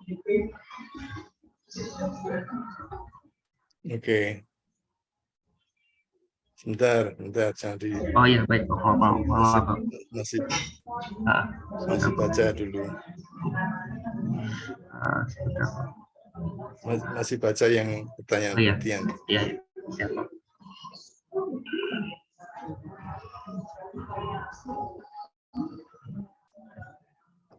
Oke, jadi sebentar ini kalau boleh saya kaitkan dengan presentasi yang kedua tadi, tim kedua tadi, ini short term effect ya. Iya betul, short term effect. Jadi short term effect itu sekali lagi ini kan eksperimen ya. Betul ya, eksperimen ya. Halo? Iya betul Prof, eksperimen Prof. Eksperimen ya. Eksperimen, sekali lagi saya ulang definisi eksperimen itu memvariasi, memanipulasi dengan cara memvariasi variabel bebas. Dan variabel bebas itu di sini adalah use of mobile technology. Ya, penggunaan teknologi mobile. Dan itu bisa divariasi. Ya, jadi artinya independen variabelnya itu bisa divariasi sehingga dalam eksperimen itu bisa variasinya itu yang satu menggunakan mobile technology, yang satu tidak, atau menggunakan mobile technology dengan cara yang beda-beda, kan gitu. Ya, ini pertanyaan saya itu, ini bandingannya menggunakan dan tidak menggunakan atau cara menggunakan yang beda-beda? Menggunakan dan tidak menggunakan, Prof. Oke, pada orang yang sama. Betul, Prof. Jadi cuma hanya topiknya yang kita, contohnya topik 1 dan topik 2. Sambil saya mengingat kembali saran saya dulu ya. Ya. Ini Mas Galeh dan teman-teman mendengarkan enggak ya? Dengar, Prof. Dengar, Prof. Oke, ini persis seperti yang saya tadi katakan. Jadi kalau sekali lagi definisi eksperimen adalah manipulating the independent variable, memanipulasi variabel bebasnya. Manipulasi itu artinya memvariasi. Variabel bebasnya di sini adalah penggunaan mobile technology. Di Mas Galih tadi itu independent variabelnya adalah cara menendang. Yang usulan saya ya, cara menendang, bukan latihan tapi cara menendang. Ini juga bukan latihan menggunakan mobile technology, bukan, tapi menggunakan mobile technology. Di Mas Galih tadi bukan, saya sarankan bukan latihannya, tapi cara menendang sebagai independent variabelnya, sebagai variabel X-nya. X itu tetap satu aja, tapi bisa X1, X2, X3 gitu. Jadi ini X1-nya, ya X1-nya itu adalah cara menggunakan yang beda, bukan cara menggunakan beda-beda, tapi ada yang menggunakan, ada yang tidak menggunakan. Nah, oleh karena variabel terikatnya adalah students quality, ya, mutu menyajikan, menyampaikan berpidato, menyampaikan secara lisan yang sifatnya itu akademik, maka kemudian keterampilan menyajikan itu sebetulnya bisa sama, tetapi bisa beda hanya karena persiapannya mereka dalam kaitannya dengan menyajikan itu sambil menggunakan teknologi mobile atau tidak. Kalau tadi di Mas Galih tadi dari segi variabel terikatnya adalah akurasi. Akurasi itu bisa saja dipengaruhi oleh cara menendang. Keterampilan menendangnya sama. Di sini keterampilan melakukan oral presentation-nya itu sama, tapi karena dibantu dengan mobile technology bisa menjadi lebih bagus. Ini kita lihat nanti hasilnya. Terus kemudian karena urutan topik itu bisa mempengaruhi, maka individu-individu tertentu urutannya beda. Ya, semua individu itu urutannya beda, sehingga pengaruhnya terhadap cara menyajikan, mutu menyajikannya itu tidak dipengaruhi, tidak ikut dipengaruhi oleh urutan topik. Gitu ya, Mas Zul. Iya, betul. Zul, ya? Iya, betul ya? Betul. Oke, betul. Kemudian karena ini dua kelompok, ada dua kelompok skor ya, dua kelompok itu dua kelompok skor, bukan kelompok individu. Individunya sama, tapi menghasilkan dua skor. Skor tentang kualitas menyaji secara lisan. Oleh karena itu, karena kelompoknya itu, kalau individunya sama, maka menggunakan paired sample t-test. Tidak menggunakan independen, tapi menggunakan paired sample t-test juga karena dua kelompok. Nah, yang dideskripsikan Mas Zul tadi itu cara menilai, cara menilai kualitas presentasi, begitu ya tadi ya? Iya, betul, Prof. Cara menilai ya? Iya, betul. Jadi skornya itu skor total yang digunakan ya? Iya, Prof, skor total dan skor. Jadi saya ingin tahu hasil menggunakan statistik paired sample t-test dengan menggunakan skor kualitas menyaji itu secara total, bukan subnya, bukan sub quality-nya, tapi bukan dilihat aspek kualitasnya, tetapi kualitas secara total. Coba lihat, ada enggak itu? Sebentar Prof, saya mau izin. Belum ya? Mudah-mudahan pakai hasil t-test. Iya. Hasil t-test. Hasil t-test belum ada Prof. Jadi belum kami bikin karena tadi kami punya asumsi tadi sepertinya untuk melihat itu. Iya. Jadi gini, ini sebetulnya yang bukan ini yang ini deskriptif ya, analisis ini. Ya. Yang dipentingkan adalah untuk menjawab pertanyaan itu yang dipentingkan adalah total score. Total score yang menunjukkan quality tadi. Bahwa quality dalam artian clarity, vocal size, physical, verbal itu tidak perlu ditunjukkan. Nah, ditunjukkan itu hanya untuk menunjukkan mengenai domain dari variabel terikatnya. Variabel terikatnya itu sebetulnya yang diukur apa? Quality itu sebetulnya yang diukur apa? Tapi yang paling ingin segera diketahui oleh pembaca itu menjawab pertanyaan tadi. Nah, kenapa tadi Mas Jul sudah menyebut masalah signifikan tadi, tidak signifikan atau apa tadi, dari mana mengatakannya signifikan tadi? Mengganti kata signifikan itu dengan mobil teknologi berkontribusi untuk aspek-aspek ini. Jadi memang tidak menyebut signifikan. Dari mana itu? Itu dasarnya dari mana? Dari penilaian individu. Mana analisis yang menyebut itu? Ini kalau kami menyebutnya itu dari sini. Harus pakai statistik. Ya, ini gini, descriptive statistics itu baru dilihat setelah inferential statistics ditunjukkan. Kalau inferential statistics itu menunjukkan signifikan, baru bisa dilihat descriptive statistics-nya. Tapi kalau inferential statistics-nya itu signifikan atau tidak, itu tidak signifikan, ini tidak ada gunanya descriptive statistics itu. Ya, baik, itu ya. Ya, terima kasih Prof. Ini deskriptif statistik ini kan bukan menjawab pertanyaan penelitian, nggak ada pertanyaan penelitiannya. Jadi begini teman-teman semua,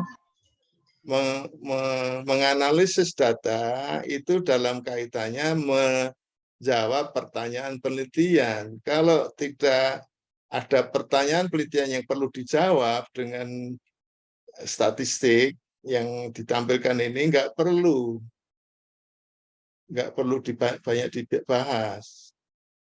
Sekali lagi, saya ulang lagi, kalau kemudian yang inferential statistics yang menunjukkan apakah ada bedanya orang yang mau menyaji secara lisan itu pakai gadget atau tidak pakai gadget, itu bedanya enggak. Ada bedanya enggak, kalau bedanya itu signifikan, baru ditunjukkan descriptive statistics-nya, kira-kira bedanya di mana. Kira-kira bedanya di mana. Tapi kalau analisis data menggunakan inferential statistics, itu tidak signifikan, tidak perlu menunjukkan descriptive statistics itu. Kalau yang jadi cara menilai tadi, itu untuk menunjukkan bagaimana validitas dari apa yang disebut dengan quality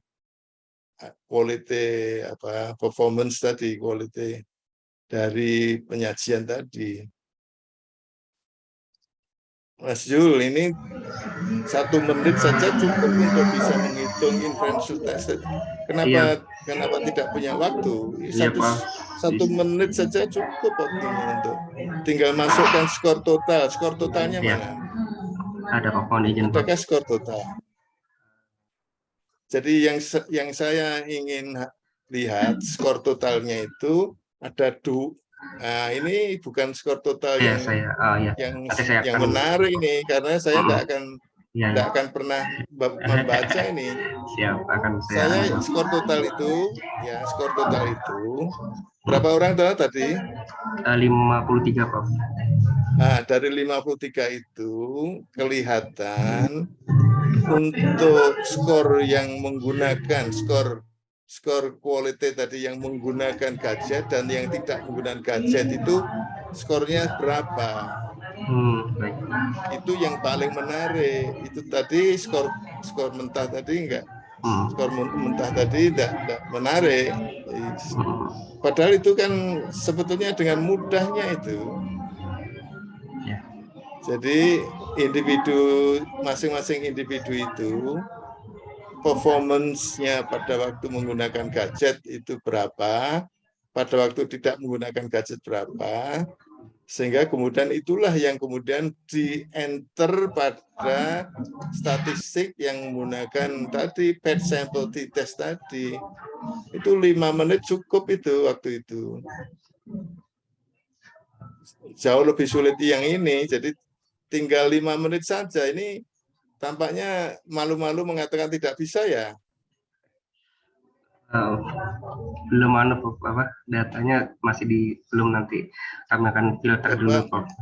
Coba adakah yang bisa? Kalau tidak ada yang tidak bisa, mungkin Mbak Rani bisa bantu ya, bisa. Atau siapa yang bisa? SPSS ya. SPSS itu di situ tinggal ngeklik saja. Kemudian setelah itu ngeklik itu yang disebut dengan paired sample t-test. Terus kemudian datanya itu tinggal dimasukkan, diklik satu detik keluar itu. Itu yang penting malah. Jadi yang penting itu menunjukkan apakah ada bedanya. Sekali lagi pertanyaan penelitian ya. Apa ada bedanya orang yang tampil menyaji secara lisan dalam forum akademik itu menggunakan bantuan gadget dan tidak menggunakan bantuan gadget, itu ada bedanya enggak? Itu yang paling penting. Oke. Ya, jadi enggak apa-apa. Jadi ini kan tidak terus terang, tapi ketahuan kalau masih belum yakin tentang bagaimana menjawab pertanyaan penelitiannya ya. Baik, iya, Pak. Jadi sekali lagi carilah yang salah satunya yang paling banyak digunakan SPSS. SPSS versi berapapun, kemudian klik itu t-test for correlated samples, t-test for paired samples, kemudian skor individu yang punya 2 skor ya, 2 skor itu kan, 1 skor itu menggunakan gadget, 1 skor tidak menggunakan gadget. Itu dimasukkan dalam 2 kolom yang beda. Kemudian nanti diklik saja udah 1 detik, 2 detik keluar angkanya itu signifikan atau tidak. Nah, kemudian juga tolong nanti, ini keluar ini. Nah, ini yang saya tunggu-tunggu. Jadi di situ, di akhir itu, sebentar, ini kok, sebentar.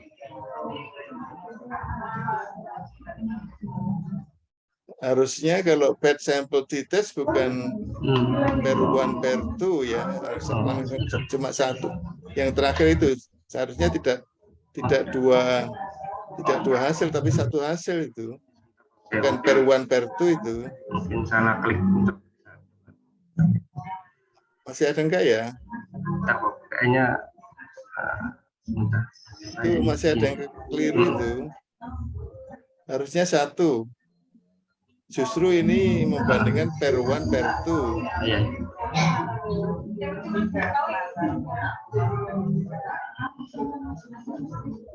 Bentar.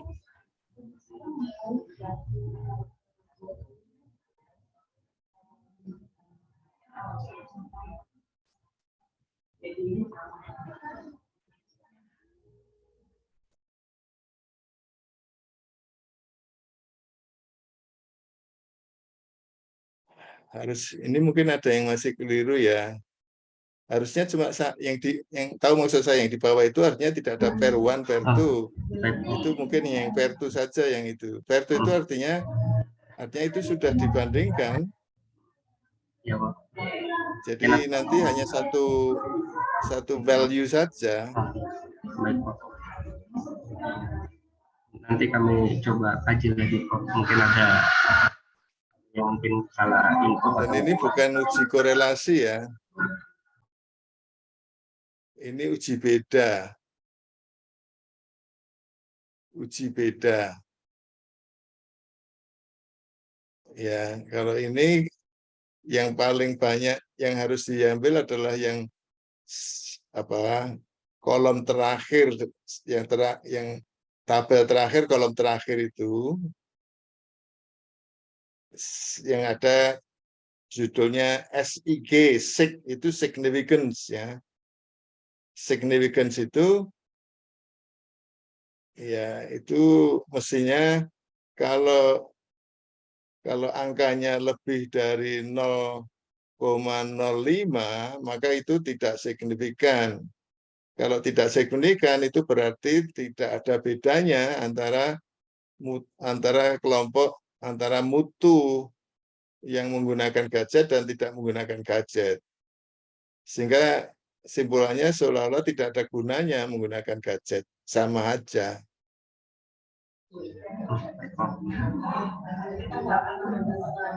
Jadi ini ada sesuatu yang perlu dicek dulu ya, apakah betul.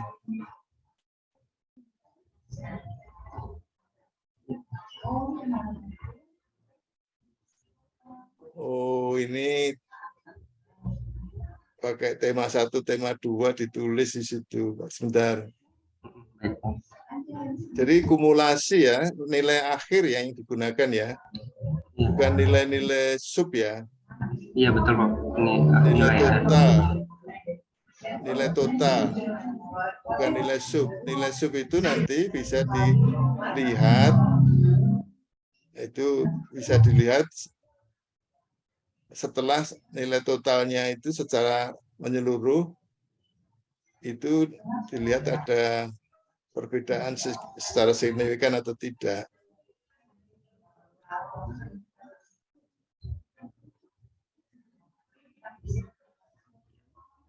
Ya, kecuali kalau ada pertanyaan mengenai bedanya topik 1, topik 2, topik 3, tapi kan tidak ada pertanyaan penelitian mengenai itu.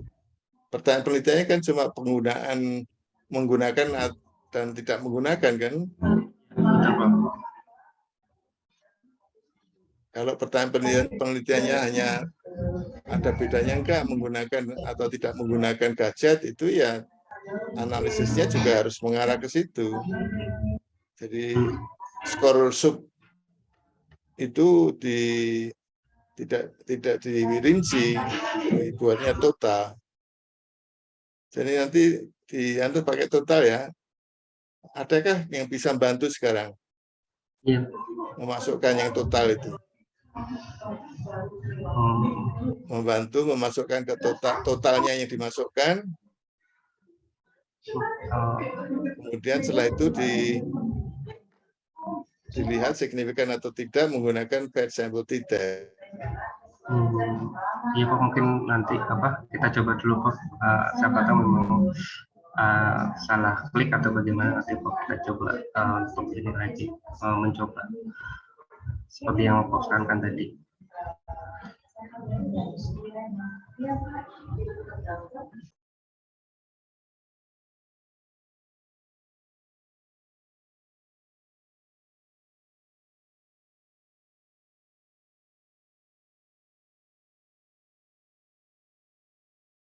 Baik, Mas Jul sudah ya, Pak Jul ya? Iya. Nanti gitu ya, Prof. Kita lanjut yang terakhir ini dari kelompok 4 dipresentasikan oleh Mas Baim.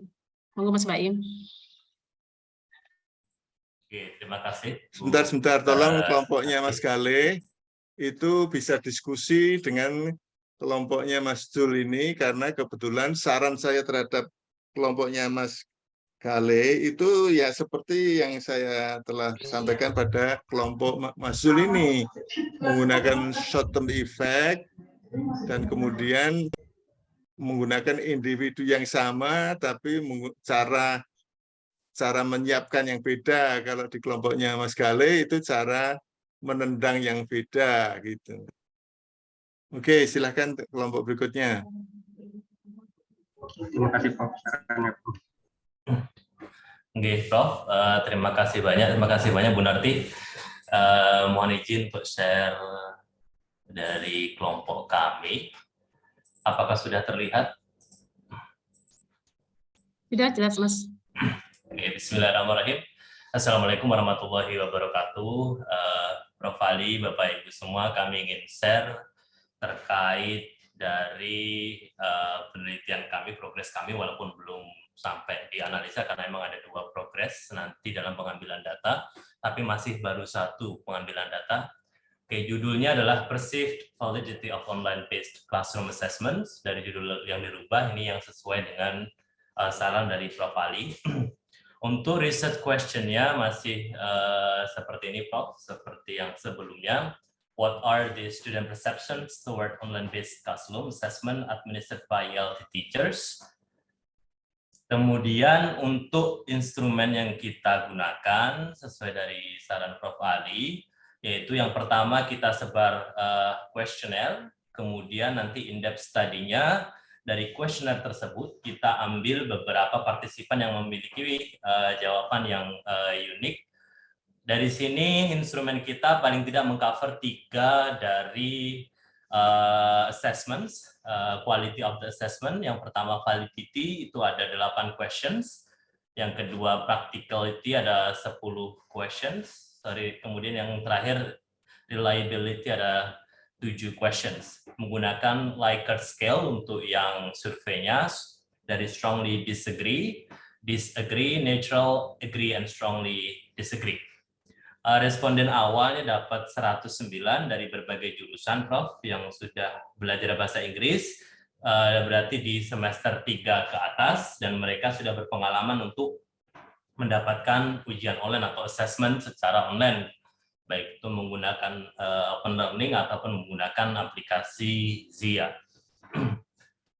Di sini bentuk kuesionernya dari adopted from John Dermo 2009. Ini ada bentuk kuesioner yang paling tidak mengukur validity, ada 8 pertanyaan. Kemudian yang mengukur practicality ada 10 pertanyaan, dan yang mengukur reliability ada 7 pertanyaan. Dari tahap pengambilan data awal di kuesioner itu, ini data yang kita ambil dari berbagai jurusan yang sudah mengambil bahasa Inggris di MKDU, terutama dari PBI, ada hukum, ada psikologi, kemudian ada D3 kesehatan lingkungan, psikologi lagi, 1 psikologi dan hukum. Di sini ada double data hukum. Kemudian ada beberapa pertanyaan awal sebelum masuk ke kuesioner dari 3 komponen assessment tersebut, yaitu dari ada gender, usia mereka, perangkat yang digunakan ketika assessment-nya, kemudian semester, dan juga status kuliah.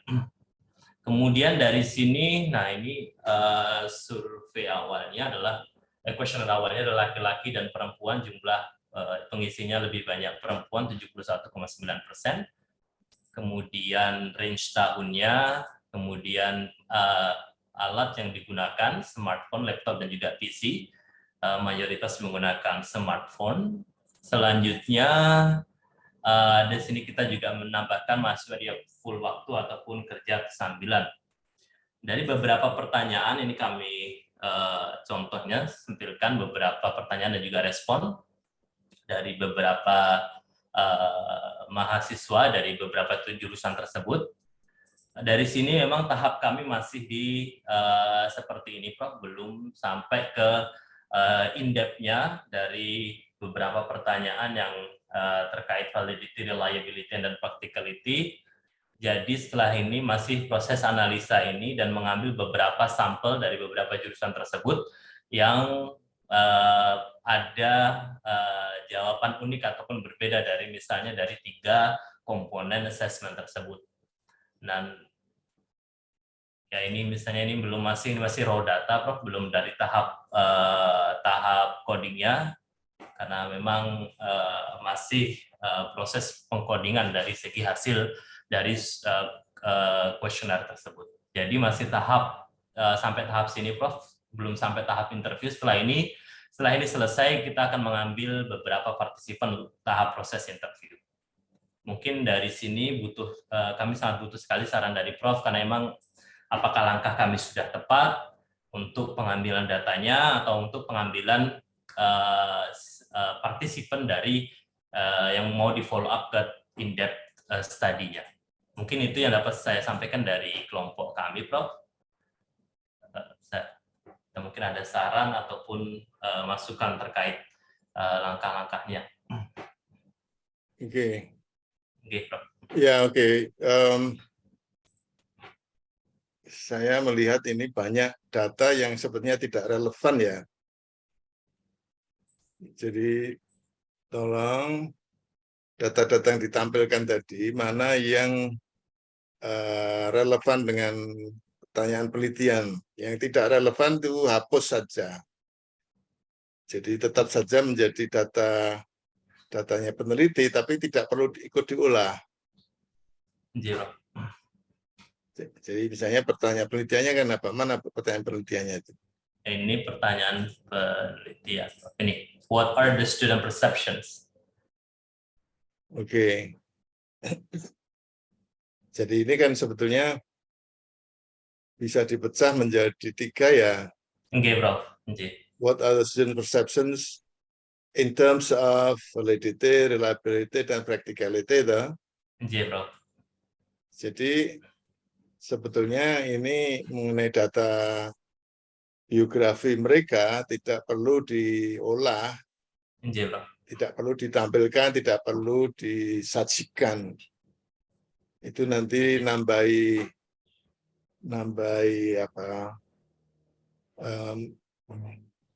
mengecoh perhatian mereka. Tidak ada relevansinya dengan variabel yang mau diteliti kok.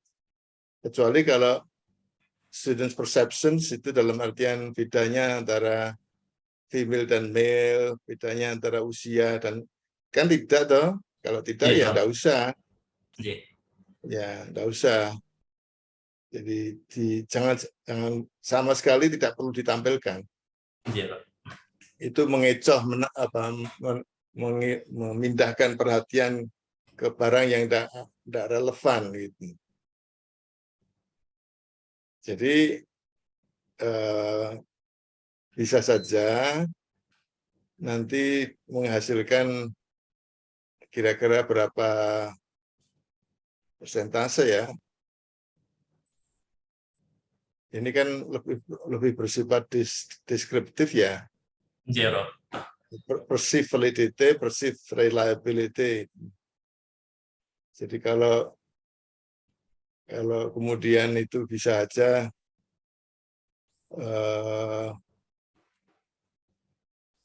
dihubungkan dengan validitas itu kan sebetulnya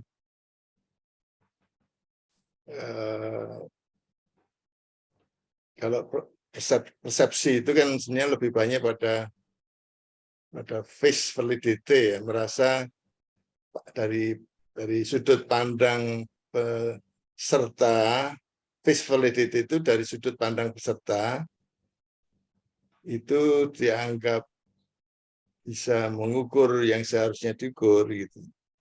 Itu face validity. Jadi artinya kalau masalah validity itu lebih banyak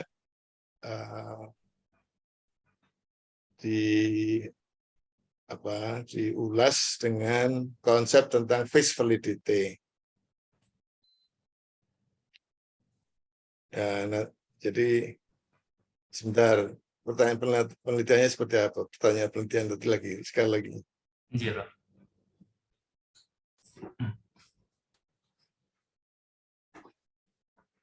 Ya, jadi bisa aja ini menghasilkan prosentase kan, prosentase mahasiswa persentase students dalam kaitannya dengan persepsi mereka tentang validitas itu berapa. Sebentar, saya kata malsihan ya. Jadi misalnya kalau dari segi Likert scale itu kan, Likert scale itu Likert ya, bacanya Likert kalau nggak salah, bukan Likert, tapi itu nama orang ya, Likert itu. Oke, tidak apa-apa. Likert scale itu bisa dipilah menjadi berapa? 2 atau 3 ya. Jadi persentase dari yang kira-kira sangat setuju dengan pernyataan tentang validitas, pernyataan tentang reliabilitas, pernyataan tentang practicality dari instrumen.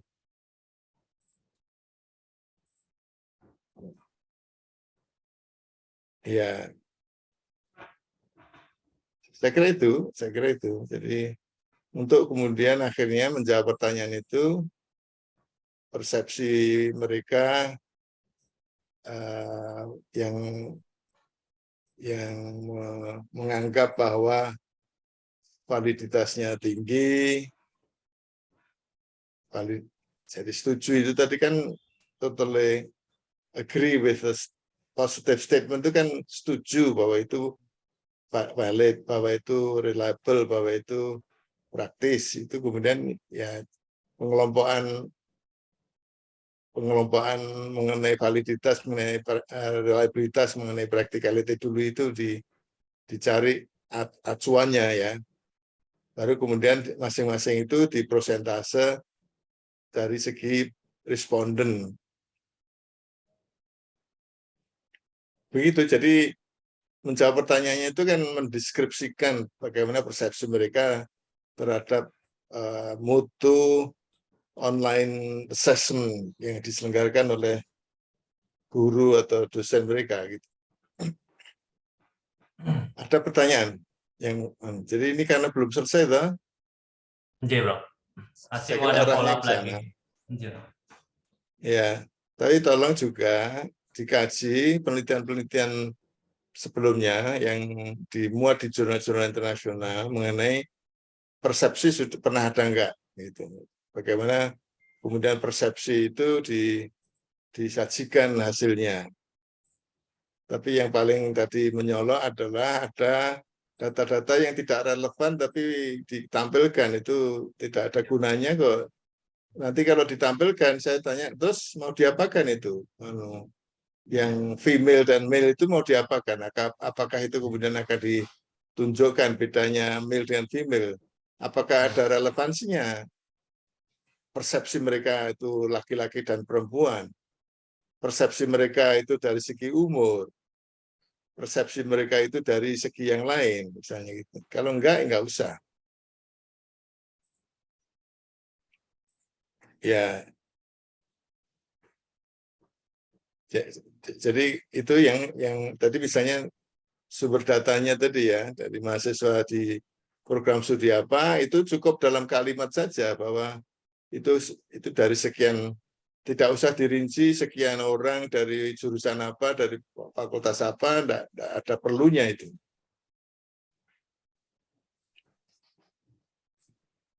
Enggak perlunya. Jadi banyak data yang tidak ada perlunya gitu, karena yang saya anggap perlu atau tidak itu, relevan atau tidak itu tergantung dari pertanyaan penelitiannya. Kalau ada variabel yang memang relevan itu baru gitu. Bahwa ini kemudian digali juga itu, tapi tetap hanya sebagai arsip saja, sebagai dokumennya peneliti, tapi tidak perlu disampaikan. Ada yang ditanyakan itu, saya kira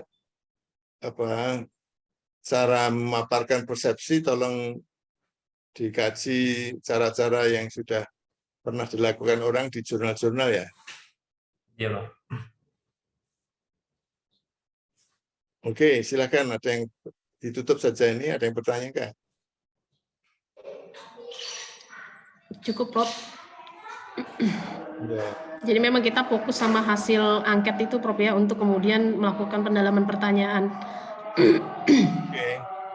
Jadi bisa aja itu kemudian dikembangkan juga pertanyaan penelitiannya in terms of perception, ya, itu in terms of validity, in terms of reliability, in terms of practicality, kemudian itu tadi diteliti analisis jawaban-jawaban pertanyaan di angket itu yang kaitannya dengan validitas, reliabilitas, dan practicality. Jadi masih bisa direvisi pertanyaan penelitiannya. Yang tidak relevan tidak perlu dimasukkan sebagai laporan. Dalam paparan di metodologi cuma disebut saja bahwa populasinya itu adalah UMKT, misalnya katakanlah gitu, kemudian konteksnya itu online assessment yang diselenggarakan secara masing-masing dosen, apakah yang diselenggarakan secara massal sama untuk semua jurusan, semua prodi misalnya gitu. Di metodologi, di hasil itu langsung saja menunjukkan mengenai itu tadi yang kira-kira untuk validitas, reliabilitas, practicality itu yang sudah diturunkan dari klasifikasi mengenai Likert scale tadi.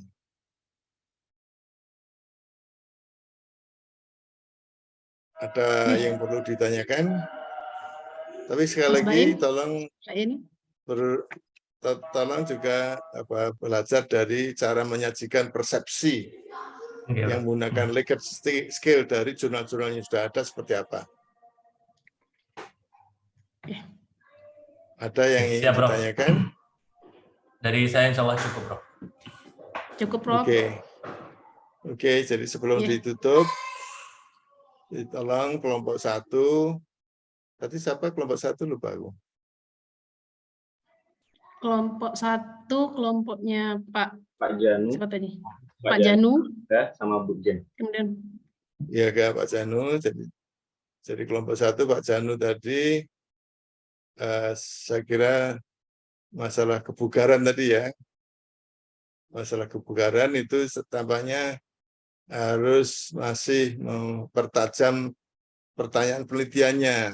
Jadi pertanyaan penelitiannya itu apakah membangun database ataukah mau jadi pertanyaan penelitiannya masih bisa dengan data yang sama yang sekarang sudah diperoleh itu masih bisa memodifikasi tujuan atau pertanyaan penelitiannya. Kelompok 2 Mas Gale, saya kira sekali lagi saya merasa yakin bahwa akan menjadi lebih bagus menurut kalau diikuti usulan saya dari long term effect menjadi short term effect. Jadi menggunakan individu yang sama tapi diberi perlakuan yang berbeda. Perlakuannya adalah cara menendang, bukan latihan menendang. Kalau latihan menendang itu bisa saja akan lebih lama dan itu long term effect. Kalau long term effect itu berarti akan bisa ikut dipengaruhi oleh variabel yang tidak bisa dikendalikan. Kemudian kelompok 3 itu kelompok berapa? Kelompok 2 ya. Kelompok 3 tadi saya kira menghitung inferential statistics menggunakan skor total dari mutu ya, mutu sajian. Kemudian kelompok 4 itu saya kira dikembangkan menjadi 3 pertanyaan penelitian yang kemudian itu bisa dilihat bagaimana hasil penelitian yang lain tentang persepsi itu ditampilkan, tapi membuang variabel-variabel data-data yang tidak relevan Begitu saya kira. Ya, saya kira kalau ini dalam posisi sekarang ini kan masih segar ya. Kalau bisa segera saja diatur sesi berikutnya. Dalam waktu seminggu itu saya kira kalau menurut saya yang tadi itu menjadi bagian dari yang perlu direvisi, perlu ditindaklanjuti, itu kalau ditunda-tunda lupa, tidak dalam kondisi yang masih hangat gitu. Sehingga saya sarankan untuk berikutnya itu ya 1 minggu lagi untuk melaporkan hasil revisi dari masukan dari saya. Kalau masih ada pertanyaan-pertanyaan, silakanlah diposting di WA group. Ya, tapi ya kalau bisa dijadwalkan hari Kamis yang akan datang seperti sekarang, itu menghindari lupa dan juga segera bisa diselesaikan. Dan yang tadi eksperimen 12 pertemuan itu lupakan aja lah itu. Itu lebih sulit, tapi hasilnya lebih jelek daripada yang lebih mudah tadi. Carilah yang sederhana, lebih mudah, tapi hasilnya lebih baik. Itu yang disebut dengan efisiensi. Kelompoknya Mas Galih tadi ya. Oke, ada pertanyaan terakhir sebelum ditutup ya. Ada pertanyaan teman-teman?